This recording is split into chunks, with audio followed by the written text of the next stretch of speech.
ఈరోజు మా రాష్ట్ర చంద్రబాబు నాయుడు గారు పిలుపు మేరకు ఈరోజు ఒక ధర్నా కార్యక్రమం. అయితే కోర్టు వారు చెప్పారు 1వ తేదీ లోపల ఎవరైతే తెలుగుదేశం పార్టీలో వర్కులు చేస్తుండొచ్చు, అదే మాదిరిగా వైసీపీ వాళ్ళు వర్కులు చేస్తుండొచ్చు.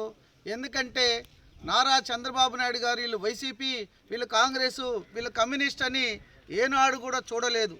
ఒక్కసారి చీఫ్ మినిస్టర్ అయిపోయిన తర్వాత ఆయన అందరిని కూడా తన బిడ్డల్లాగా చూశాడు చంద్రబాబు నాయుడు గారు. ఈ జగన్మోహన్ రెడ్డి గారు వచ్చిన తర్వాత ఒక వర్గాన్ని కేటాయించి పూర్తిగా సర్వనాశనం చేస్తున్నాడు.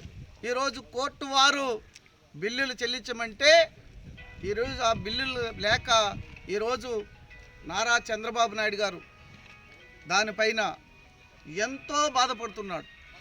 ఒక్కసారైనా జగన్మోహన్ రెడ్డికి సీమ గుట్టినట్టు కూడా లేదు. సిమెంట్ రోడ్లు 24,000 కిలోమీటర్లు ఆంధ్రప్రదేశ్లో వేయడం జరిగింది.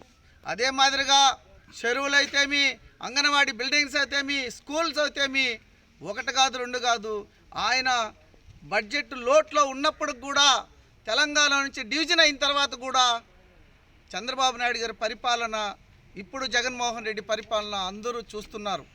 నిజంగా జగన్మోహన్ రెడ్డి నువ్వు గన ఈ బిల్లులు చెల్లించకపోతే కలెక్టర్ ఆఫీసు ముట్టడిస్తాం, మీ అసెంబ్లీ ముట్టడిస్తాం, అవసరమైతే మీ ఇల్లునైనా ముట్టడిస్తామని చెప్తూ నిజంగా కూడా తెలుగుదేశం పార్టీని నువ్వు ఏమీ చేయలేవని ఈ సభాముఖంగా చెప్తున్నాను, ఛాలెంజ్ చేస్తున్నా.